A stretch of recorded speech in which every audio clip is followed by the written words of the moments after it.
তো কোনটা কোন পাত্রে রাখা যাবে এই টাইপের কোশ্চেন যারা ফেস করো, তো তাদেরকে একটু হেল্প করার ট্রাই করবো। সো তোমরা মনে রাখবা সবসময় এই উপরেরগুলোকে সবসময় নিচের পাত্রে রাখা যায়। ধরো লিথিয়ামকে তুমি এই সবগুলোর মধ্যে রাখতে পারবা, ঠিক আছে। আবার পটাশিয়ামকে তুমি এই সবগুলোর মধ্যে রাখতে পারবা। আবার অ্যালুমিনিয়ামকে তুমি জিঙ্কের মধ্যে রাখতে পারবা। হ্যাঁ, ক্যাডমিয়ামকে তুমি কোবাল্টের মধ্যে রাখতে পারবা। মানে উপরেরগুলোকে তুমি নিচেরগুলোর মধ্যে রাখতে পারবা। যদি তোমাকে বলে যে তুমি কি এসএনকে পিবির মধ্যে রাখতে পারবা, হ্যাঁ কেন পারবা, কারণ পিবি হচ্ছে এসএনের নিচে, তো এসএনকে আমি পিবির মধ্যে রাখতে পারবো।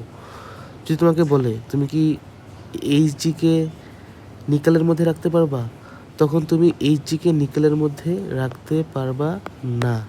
কেননা নিকেল হচ্ছে উপরে, কিন্তু তুমি নিকেলকে এইচজির মধ্যে রাখতে পারবা। তো কোনটা কোন পাত্রে রাখতে পারবা কি না এই টাইপের কোশ্চেন আশা করি আর সমস্যা হবে না। এটা হচ্ছে সক্রিয়তা সিরিজ। লি কে বাঁকা নার ম্যাকাইবার এলেম যেন ফিরে, কে কে নীল সোনা পাবে হায় কুলাঙ্গার হাজি আজি পেটাবে আমায়।